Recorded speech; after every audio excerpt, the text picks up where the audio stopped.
हाँ तो समझो कि जो सोडियम लाइक अभी तक हम लोग बात कर रहे थे कि पोलराइजेशन डीपोलराइजेशन, सोडियम अंदर आ रहा है, पोटेशियम बाहर जा रहा है। तो ये जो अंदर बाहर आने का बात हो रहा है, ये through some of the proteins, some of the channels की बात हो रही है। और यहाँ पे उन्हीं चैनल्स में एक चैनल है sodium channel. Sodium channel is not at all sodium potassium pump, वो अलग चीज़ है। Potassium leak pump, leak channel साल अलग चीज़ है, पोटेशियम चैनल्स भी अलग चीज़ है। अभी हम लोग पढ़ रहे हैं सोडियम चैनल। सोडियम चैनल क्या होता है? इसके वजह से सोडियम अंदर आएगा। कहाँ अंदर आएगा? सेल के अंदर आएगा। अगर सोडियम अंदर आएगा तब ना जी -90 से पोटेंशियल जीरो की तरफ जाएगा, क्योंकि अंदर में माइनस चार्ज ज़्यादा है। अगर बाहर से पॉजिटिव चार्ज अंदर की तरफ आएगा तभी ना पोटेंशियल जीरो की तरफ जाएगा, डिपोलराइजेशन होगा। डिपोलराइजेशन किसकी वजह से होगा? Due to influx of sodium. Always remember, depolarisation is due to influx of sodium, due to influx of sodium. Always remember this thing, ठीक है। तो ये हो रहा है through a gate. Which gate? इसको बोलते हैं अपन लोग सोडियम चैनल गेट, ठीक है। सोडियम चैनल गेट मेम्ब्रेन के बीच में प्रेजेंट होता है। खासियत क्या? देखो, सोडियम चैनल का सबसे बड़ा खासियत क्या है कि इसके पास दो गेट है, एक है एक्टिवेशन गेट और एक है इनएक्टिवेशन गेट, ठीक है। जब ये रेस्टिंग स्टेज में होगा, रेस्टिंग स्टेज मतलब क्या? -90 मिली वोल्ट का जब केस होगा, उस टाइम में इनएक्टिवेशन गेट खुला हुआ रहेगा, देखो फिगर में अच्छा से, और एक्टिवेशन गेट बंद रहेगा। तो जो सोडियम बाहर में बैठा हुआ है वो बेचारा अंदर की तरफ नहीं जा पाएगा, क्योंकि ये बंद है। और ये है क्या? ये एक्सटीरियर है, ये इंटीरियर, ये सेल के अंदर, ये सेल के बाहर। और सोडियम बैठा हुआ बेचारा मुंह ताक रहा है कि हमको अंदर जाने दो, लेकिन जा नहीं पा रहा है क्योंकि ये गेट बंद है।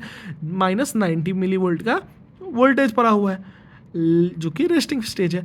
अब क्या होगा? जैसे स्टिमुलस दिए, स्टिमुलस देते ही -90 से पोटेंशियल ऊपर की तरफ गया।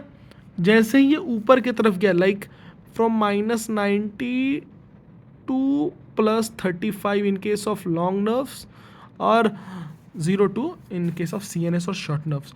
तो जैसे ही -90 के ऊपर गया, जो है खट से एक्टिवेशन गेट खुल गया। एक्टिवेशन गेट खुला। एक्टिवेशन गेट खुलते ही क्या हुआ कि तुम्हारा जो सोडियम था, सोडियम अंदर की तरफ भागा, सोडियम अंदर की तरफ भागा। और अंदर में बैठा हुआ था सब नेगेटिव चार्ज, और सोडियम है पॉजिटिव। तो अगेन -90 से पोटेंशियल धीरे धीरे धीरे धीरे धीरे करके ऊपर, यानी स्टिमुलस पड़ते ही क्या हुआ? एक्टिवेशन गेट खुल गया। किसका एक्टिवेशन गेट खुल गया? सोडियम चैनल्स का एक्टिवेशन गेट खुल गया, और सोडियम पोर होने लग गया अंदर की तरफ। उसी टाइम में ऐसा नहीं कि कोई डिफरेंस बोला, जैसे ही -90 से पोटेंशियल ऊपर की तरफ जाना शुरू हुआ, उसी टाइम में इनएक्टिवेशन गेट बंद होना शुरू हुआ।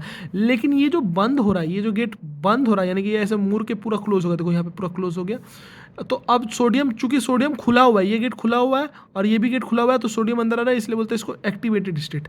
लेकिन जैसे ही स्टिमुलस दिया गया, साथ ही साथ जो इनएक्टिवेशन गेट है वो भी बंद होना शुरू हुआ। देख रहे हो, बंद होना शुरू हुआ और ये बंद हो गया फाइनली। लेकिन ये जो बंद होने का जो स्पीड था, इसके खुलने से, एक्टिवेशन गेट के खुलने से इसके बंद होने का स्पीड स्लो है। कितना स्लो है? कहा जाता है few of the 1/1000 of a second, यानी कि 1/1000 सेकेंड फ्यू बोला जाता है। फ्यू मतलब 2/1000, 3/1000 सेकेंड तक स्लो है, यानी कि ये स्लो है कंपेरेटिवली सोडियम के। जब तक ये बंद हो रहा है तब तक में बहुत सारा सोडियम अंदर आ चुका है, जिसके वजह से पोटेंशियल जो है वो कितना +35 तक जा चुका है। समझ रहे हो ये बात? +35 तक जा चुका है, समझ में आ रहा है? और जैसे ही ये बंद हुआ, अंदर पोटेशियम का आना बंद, किसका? चैनल का आना बंद, ठीक है। मतलब अब जो है इनएक्टिवेशन गेट बंद हो गया, पूरा इनएक्टिवेशन गेट बंद हो गया, सोडियम अंदर आना बंद हुआ। जैसे ही सोडियम आना बंद हुआ, तो अब क्या होगा? अब पोटेशियम को बाहर फेंका जाएगा, जो कि हम लोग यहाँ पढ़े थे, रिपोलराइजेशन स्टेट चालू होगा, सोडियम बाहर की तरफ जाना, पोटेशियम बाहर की तरफ जाना शुरू होगा। और चूंकि इनएक्टिवेशन गेट, अभी भी एक्टिवेशन गेट खुला हुआ है लेकिन इनएक्टिवेशन गेट क्लोज है, तो सोडियम यहाँ तक तो आएगा लेकिन और अंदर नहीं जा पाएगा। समझो इस बात को, और अंदर नहीं जा पाया तो इनएक्टिवेशन गेट के क्लोज होने की वजह से नहीं जा पाया। और ये इनएक्टिवेशन गेट का एक खासियत है, ये क्लोज्ड ही रहेगा। कब तक? जब तक कि पूरा का पूरा रिपोलराइजेशन नहीं हो जाता, पूरा का पूरा जो पोटेंशियल है +35 से -90 तक फिर से नहीं आता, तब तक ये बंद रहेगा। तो बंद रहने से मेरा मतलब क्या हुआ? इसका मतलब ये हुआ कि बाहर से कितना भी पोटेंशियल दे दिया जाए, मतलब बाहर से अगर कितना भी स्टिमुलस दे दिया जाए, ये नहीं खुलने वाला। ये नहीं खुलेगा तो सोडियम अंदर नहीं जाएगा, सोडियम अंदर नहीं जाएगा तो कोई कंडक्शन होने ही वाला नहीं है। तो जो एक नर्व है, उसको अगर कोई स्टिमुलस दिए तो वो जब तक फिर से रीपोलराइज नहीं हुआ, यानी कि फिर से -90 मिली वोल्ट तक नहीं आया, तब तक ये सोडियम जो सोडियम चैनल का इनएक्टिवेशन गेट क्लोज्ड रहेगा, और क्लोज रहने की वजह से बाहर का और कोई भी स्टिमुलस उस पर इफेक्ट नहीं करेगा। We will read about this. हालांकि अभी के लिए याद रखें, जो काम नहीं कर रहा है उसको बोलते हैं हम लोग क्या तो बोलते थे यार, भूल जाते हैं, याददाश्त थोड़ा सा गड़बड़ है। क्या नाम था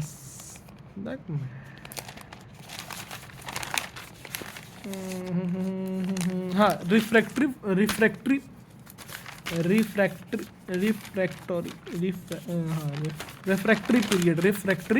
पीरियड। जब तक ये पूरा का पूरा -90 तक वापस नहीं आता, ये पूरा फेज यहाँ से यहाँ तक, ठीक है, मतलब एक्चुअली इस पूरे फेज को ही रिफ्रैक्टरी पीरियड बोलते हैं। जैसे ही क्लोज्ड हुआ, ये बंद हुआ, उसके बाद स्टिमुलस नहीं होगा, एक्स्ट्रा स्टिमुलस का कोई इफेक्ट नहीं होगा, and that will lead to what, inactivation. It will, समझ में आ रहा है कि इनएक्टिवेशन क्या हुआ? 3 स्टेज हुआ सोडियम पोटेशियम में, रेस्टिंग, एक्टिवेटेड, इनएक्टिवेटेड। रेस्टिंग में एक्टिवेशन गेट बंद था, एक्टिवेटेड में दोनों गेट ओपन था, और इनएक्टिवेटेड में इनएक्टिवेशन गेट क्लोज हो गया। समझ में आ रहा है? और इनएक्टिवेशन गेट का क्लोज होने का स्पीड एक्टिवेशन गेट के मुकाबले काफ़ी स्लो था, इस वजह से बहुत सारा सोडियम जो है अंदर आ गया। लेकिन जैसे ही ये बंद हुआ, अब पोटेशियम बाहर जाना चालू होगा और रिफ्रैक्शन का केस शुरू हो, रिपोलराइजेशन का केस चालू होगा। और ये जो हुआ सोडियम चैनल्स की वजह से क्या होगा? एक ही चीज़ होगा, दैट इज डीपोलराइजेशन।